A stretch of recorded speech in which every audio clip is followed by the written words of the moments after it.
What up, guys? This is Casey is Raw again, and this is video game console history with Casey is Raw, and his guest today is my friend Scott. Hello.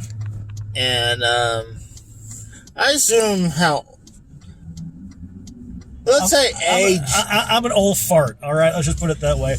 I'm an old fart at 54, and yes, I grew up with Atari. There was another game system before that which had the built-in stuff, and I remember it had Pong, but I forget what else it had.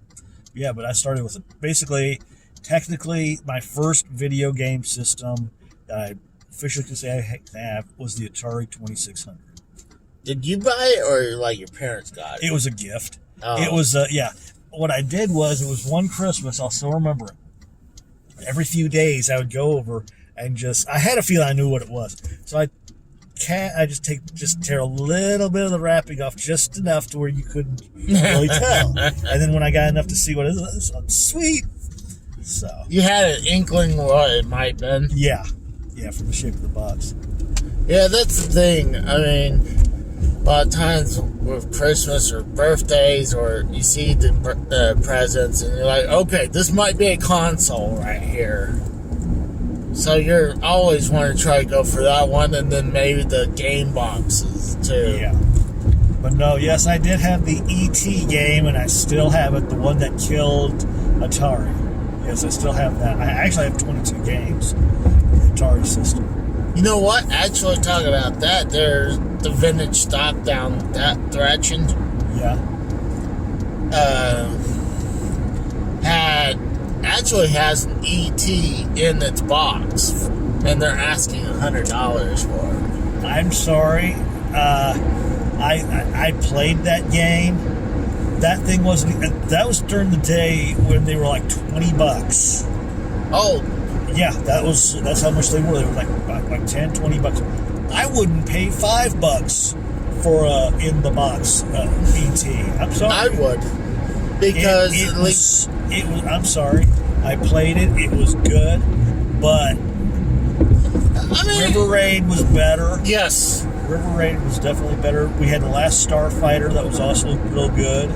But yeah, I would not pay I would not pay over $5 for ET, even if it's in the box or not. Look at that shit. This is a side note. We're driving. This idiot has his freaking tailgate with all his shit.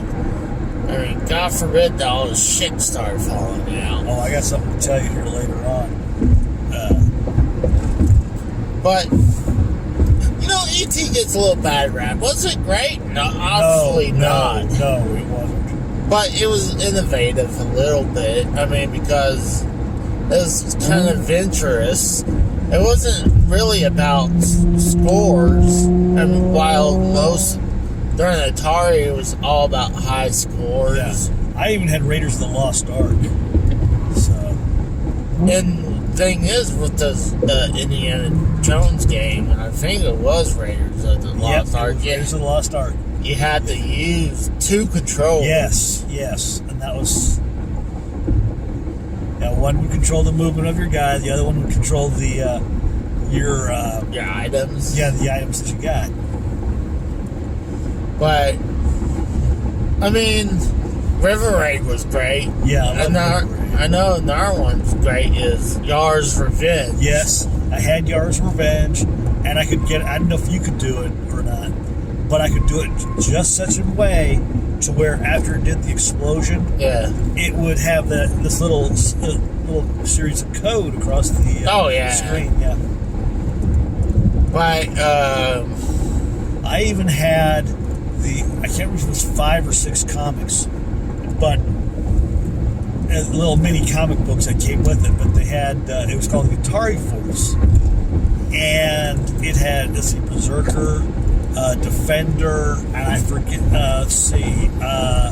There was a Space Invaders one which had to do with phoenixes, and there was one I think Galactica or Galaxia, that was another one. But yeah, I had like 4 or 5. I can't remember if it was 4. The exact number. But yeah, I have all the comic books. I bet those were pretty cool to have. Yeah, I would love. Like, I used to have a whole stash of Nintendo Power. I would go through them all the time, like when I was on the school bus to have something to read. And even when I got my first apartment, above the toilet was the cupboard, and instead of being toilet papers and wet soap or whatever, it would be, the whole thing would be loaded with Nintendo Power. And I actually think it weighed so much it took down that one of the shelves in it. But yeah, I mean, I love Atari 2600 back in the day. I told about my brother used to play the basketball. Never did. I never played the sports games. I pretty much played the adventure games and all that. You ever played Adventure? No, I didn't. It was a fun little game. It's kind of like I would almost say it's like Zelda a little bit, like a little outdated version of Zelda. Yeah. It was a good game, but I just, like, if you guys got a chance to play it, I'd say give it a shot. But I would say you probably need a walkthrough a little bit to figure it out. But it's a good game. Of course, we also have to remember this was during the time when they actually had awesome box art. Yes. And they had the inserts for it, plus the little manual for you to know. It's not like today where it's like where everything's online, or it pretty much gives you a tutorial in the game. Yeah. But you had the actual little pamphlet that came with it, which was even cool how they've cartooned it too. So Don't you get that no more? I mean, like you said, everything's online. If you need instructions, you have to just either look up a watch along, or go to their manual online. Bullshit. I would love that if they would do that, but it's just their way to save a few pennies. I mean, granted, you got those little inserts now which says you do this and you get a special code which will grant you something extra in the game. And yeah, they've got that. But it was so enjoyable to be able to, you buy something, you buy one of these games, you open it up, there's that little game guide to tell you all that you need to do about it. I'm wondering, nowadays, I mean, Nintendo Power back in the day was awesome, but of course during the 2000s, no one really cared about the 2000s and up until their last version came out, or their last magazine. I'm wondering if it could ever come back. Maybe. I mean, it'd be awesome still, but I mean, how Nintendo did it was awesome. I love my Nintendo Powers. I forget I can't remember if it was that or something else I got. But, yeah, because then I went to, was it the NES? I went to the NES, then went to the Sega, PS2, 360, and then I'm currently with the PS4. And of course, we all knew about the Contra code with NES. Yeah. Which was always great. Actually, I thought it was originally. For years and years, I thought it was just for Contra, but no, yeah, it wasn't until long after I got out of the system that I found out that you could use that Contra code for everything. well, for the Konami games, that's why they call it the Konami code. But like you said, I thought it was just Contra. Yeah. But I love Contra. The original is probably if you ask me, is my favorite. Yeah, it was better. Oh god, it was so much better. Did you know there was actually arcades? Yeah, There's- yeah, I did not know that until like later on in life. Because certain games, like, I mean, it makes sense. Like, I didn't know Double Dragon had an arcade. yeah. It started off as an arcade, then went to the system. I did not know that. I just, Yeah, it's kind of like how back in the day, when the game came out in the arcades, it was like the movies. They first came out to the arcades for a while, yeah. and like 6 months later or so, it would come on the console. But a lot of times when they came to the console, they weren't as good. Oh yeah. Well, look at Pac-Man for Atari. Oh yeah. Oh god, that thing was atrocious. But I think it was ColecoVision. ColecoVision was a lot closer to what you saw in the arcades. I don't think it actually came on Coleco. I know it was on Intellivision, but I could be wrong. But I'm pretty sure. Cause I knew because a buddy of mine had the ColecoVision version, and he had the Coleco version of another Atari game I had. I can't remember what it is off the top of my head. I mean, well, Donkey Kong on the Coleco was definitely hands better over the Atari. Yes, I agree because I've got the Atari version of Donkey. But what's weird is that the beginning one on the Coleco was reversed. It was backwards because instead of Donkey Kong being on the left side, he was on the right side on ColecoVision. But who cares about that? Yeah, you got to play it. Yeah. I do have it on the television. I need to try it. But, actually, all the every system, I think except one system out there, I don't know which one, has all of the levels. Each one, most of them, including the NES, is forgetting about what's called the Pie Factory level. That was supposed to be right after the first level. First level was the main one, obviously.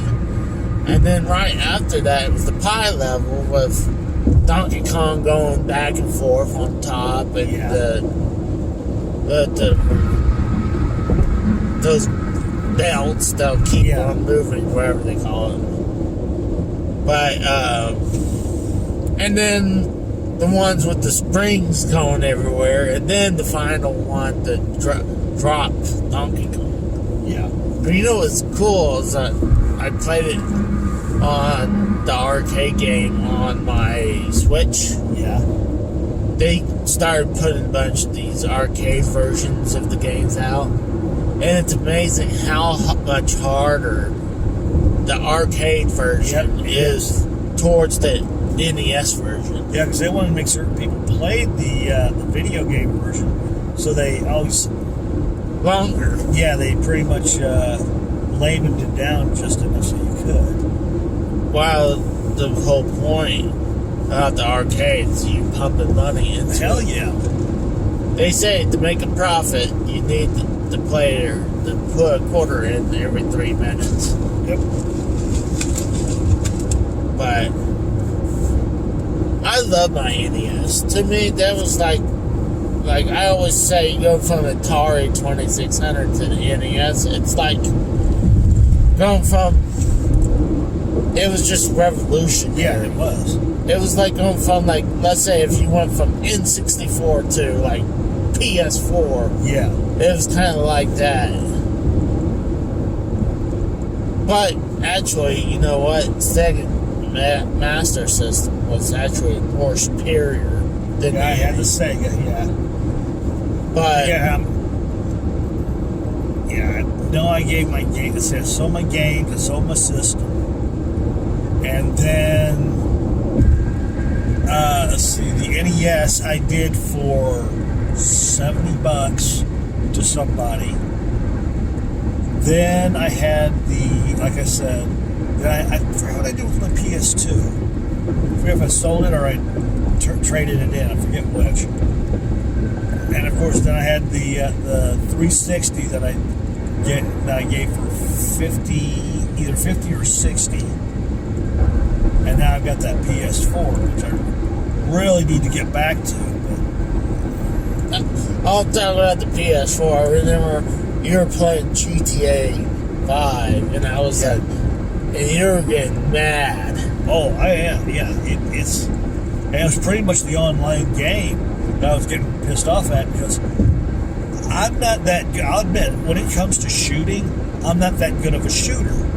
And everybody else online who was just these aces of shooting would always nail me. And the problem is I probably bitched, moaned, and complained about when I first got on there. Then somebody was talking about. No, it wasn't to me. It was to somebody else. Every time you bitch, moan, and complain, you're just going to get knocked every more. And so I'm thinking he's right. And of course, by that time, I had long since stopped bitching about being hit. But the thing is, nowadays, you gotta worry about people going on there cheating, having aim bots. Because, like Fortnite, I'm like, a lot of times when I'm playing Fortnite, and I see, especially if I feel like someone just, like I'm having a gunfight, and I'm got my crossfire right on him, and I'm missing while this guy is just lighting me up. Yeah. Or he's moving a lot faster than I am. Or he's glitching just right at the wrong moment. Yeah. But Fortnite glitches all the damn time. No, but in GTA, a lot of time, there's a thing that you can set up is you can set up with yourself with God mode to where so long as you're in your vehicle, long as you're in your vehicle, I know somebody can correct me on this. You can fire and fire and fire, nothing happens, but they can hit you and kill you instantly. There's a copper right there. Yep. And I forgot where my little conversation was going. No, we ain't doing anything bad. I need to get off here, though. We're also, at the same time, we're heading off to game hunting. And, we might do some footage for that, but I just wanted to get footage of his game console history. Yep. What? I'm curious. What is your favorite system? My favorite, since I started with 2600, it's got to be the Atari 2600. Really? Yes. There's a lot of games that I wish they could port over to the. They could easily port over to the PlayStation. Like I said, I'm with PlayStation, so I'm going to stay PlayStation. I would really love a lot of them that from to the PlayStation. There is. Oh, geez, there's one from NES. I can't remember it now, but there was one from NES that was really cool that I really liked. You know, the PS4, actually, it's out for PS4, Xbox One, and the Switch, is the Atari Collection. Yeah, I need to look that up. And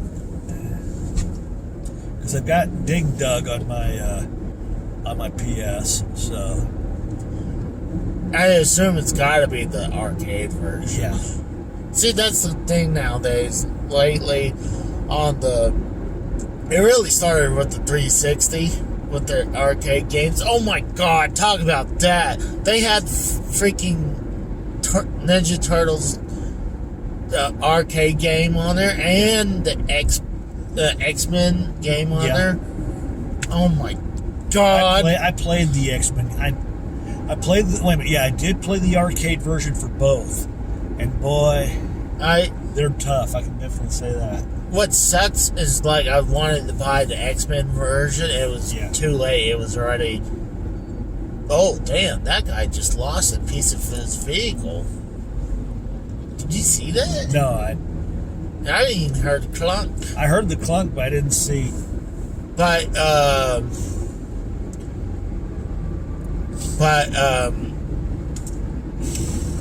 it was too late. But I was able to play the demo. But after the first level, that was it. I'm like, great. Yeah, that's what I hated. That when I got my PS2, there was a demo for, I forget which Tomb Raider game, but you could only play it up to so much. Plus, the one thing I remember about it is in the days you had your I didn't realize this until later on, but they had like the PlayStation, not the PlayStation, the Sega TV station or whatever it was called. Are you talking about the Sega channel? Yeah, I remember the Sega channel, and I remember that. So I actually had the Sega channel. Me and my buddy, the Rose, we actually did an episode talking about it. There was not a ton to talk about it. Yeah. It was just cool to reminisce about it, but we had been wanting to do it for a couple of weeks, but we finally did it. I was realizing there's not a lot to talk about. I mean, yeah, it was cool to play a bunch of games off of it, but after that, it was like, really? I mean, you can state the games you played, the ones that's your favorite, and stuff like that, but after that, it's kind of like there wasn't a lot to talk about. Yeah, all it was like you only got to play the demo section of the game. Well, there were certain games, there were demos, or like a lot of times, or you could just go up to a certain level. Well, it's because a lot of times at that time, it's not like today where you can stream a whole game or you download the whole game easily. I mean, it went through cable and it took forever to download the stream a game, but that's beside the point. I mean, I don't want to go through too much because I already talked about this with my buddy, but like I said, there was not a lot to talk about. Actually, there was one other thing. What's cool, I seen someone on YouTube took the Sega channel adapter thing and modified it where it would have still work, act like it was still working in service. Cool. It was obviously they would have to put some kind of thing in there, or like a patch to emulate it, but I would love to have something like that. Well, I think IGN, which I'll watch every now and then, they talked about video games as well, now and again. What I thought would kind of be cool was what they could have done was with the anniversary of, like, let's say the Atari 2600 or the NES. They could do one of these, like, lead up to their the anniversary date, and that entire week that anniversary is going on. What I thought would be kind of cool is if they could do like a retro IGN coverage, as if that game system came out today. Mm-hmm. So you see these people come out and say, "Yeah, we've got this game, and of course they have to cover ET if it's 2600." Well, I gotta look up, but I know the ones that they pulled out of the landfill in New Mexico are worth money, but I know the ET game is actually, it's gotta have been going up in price. Like, everything caused the pandemic, everything related with gaming is going up in price. So, I call that scalping. oh, dude, you want to talk about scalping? I went to fucking Vintage Stock yesterday, and they had the new Nintendo OLED Switches out there. Yeah. So this is what Vintage Stock does. They have them out, and they had them marked for $500. Well, you should be able to go to the retail stores and buy it for $350. Yeah. And it says, oh, you had to also get the Super Mario 3D All Stars. That's where they're getting you. That's exactly where they're getting you. They're covertly putting that game inside that price. Well, I mean, I hope it's not on top of that. If it's no, it is. That's what they're doing. They're sliding. It's like when you're watching those infomercials on the late at night. They're saying, "Oh, you get this awesome yada yada right here," but then you get this right here, this awesome blah blah blah. It's free, absolutely free, but with separate shipping and handling. And if you stop to think about it for a moment, that shipping and handling is actually the price of your free gift. Well, actually, I looked it up. Well, it says it's a bundle, but you had to buy the system and buy a couple games, and I went down a fucking controller. So yeah, so they are slipping. That's what they're doing. They're slipping the cost of those items into the cost, and that's why it's knocked up so much. To me, then it's okay if it's like that. If that's part of the bundle, then it's a bundle. But if they're doing... But they're not labeling it as a bundle. No, they're making it like you're paying $500 for the console, and then you have to pay for the games and the controller. Like I said, but they're not stating it as a bundle. If they said it as a bundle, then you feel like it's a good deal. But when you want that, though, make them feel like it's a good deal. I don't know. That I'm sort of torn about. But yeah, I mean, but that is scalping. I'm sorry about the fact that you can go to like a Walmart or someplace like that and get it for $3, but you go to I realize they have to make their money. I have no problem with that, but the fact that they're saying, oh, you can get it for this price, but in order to get it to this price, you have to buy these add-ons at the same time. See, the thing is, at least at Walmart, it's normal retail price. I think Best Buy is starting to do the bundle thing. Yeah. Or maybe it's just GameStop. But I go to Walmart usually to pick up my games because they're cheaper. Yeah. But I hadn't been to GameStop probably 6 months. God. I couldn't tell you the last time I was at GameStop. There's no reason to. Yeah. I mean, they're making it harder and harder for you to care to go in. I mean, I always said they wanted to do the retro a little bit, but everything's online. Yeah. I guarantee you, or at least if they would do retro, like if you can go in and see what this GameStop has, and you can look at the retro games, I would go to every single one around here, see what kind of retro games they have. But nope, they don't do that.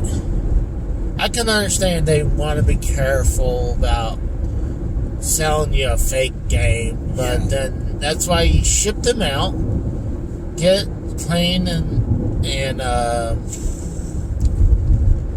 checked out if it was real or not. And then let's say if they do find fakes, you just sell the reproductions for cheap. Yeah.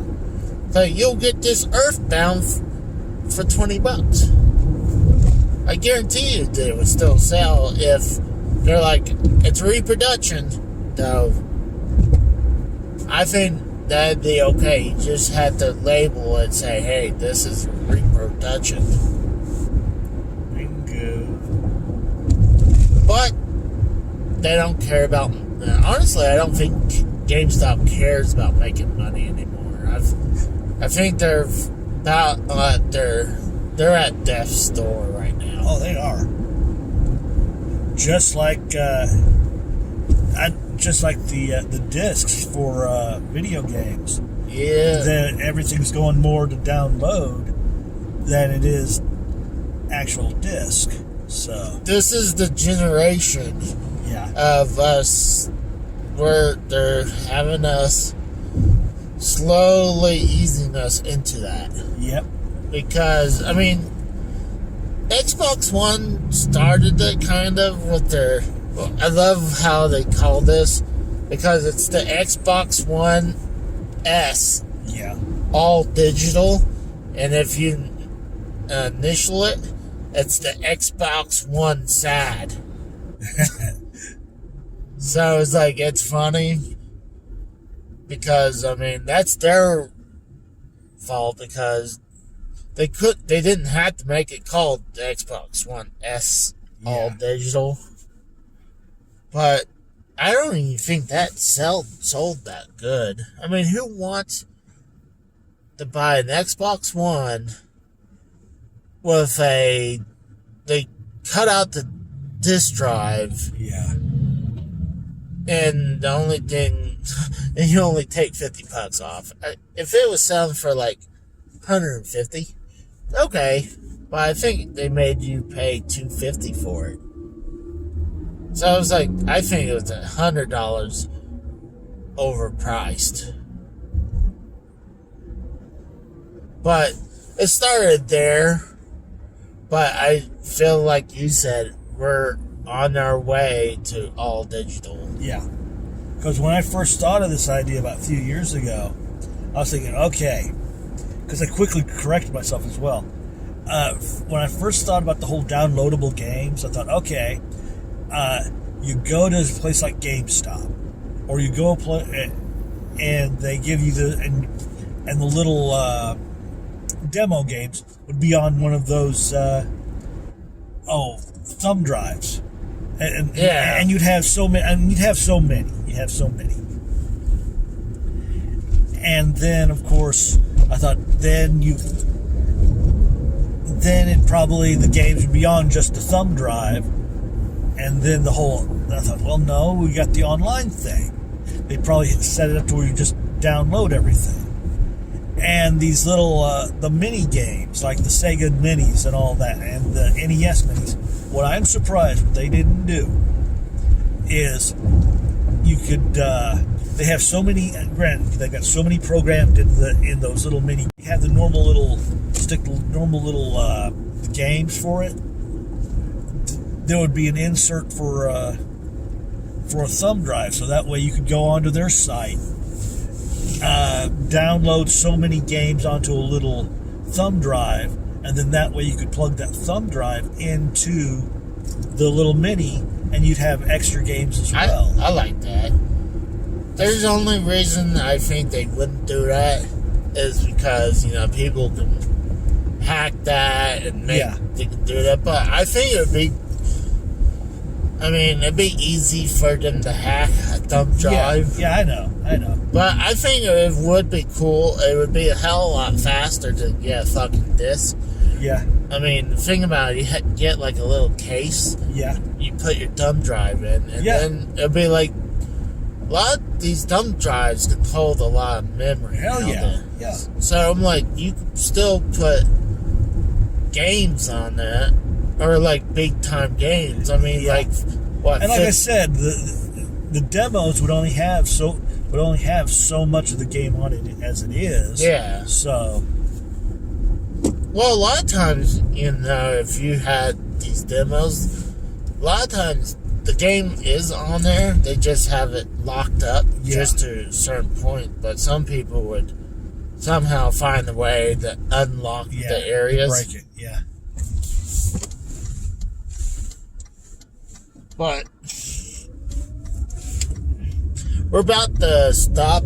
We might do another round of this with Scott. We'll see if he has it in him to do any more of that. If not, we'll be right back. So I'll talk to you guys later. I forgot to do this at the very end. Scott, go ahead and plug your channel so I can, and I'll put it. Okay, I'm the blind dyslexic. So look that up. Plus, I've got a few buddies that do a music channel on iVlog, which I also do. The iVlog stations that you can catch myself and others on are 3IV, B Mitch, pretty much, and there's a new gal which is, you've got to catch her to believe her name's Bun Buns. That's all on iVlog. And then on Vaughn Live, you got Totally 70s.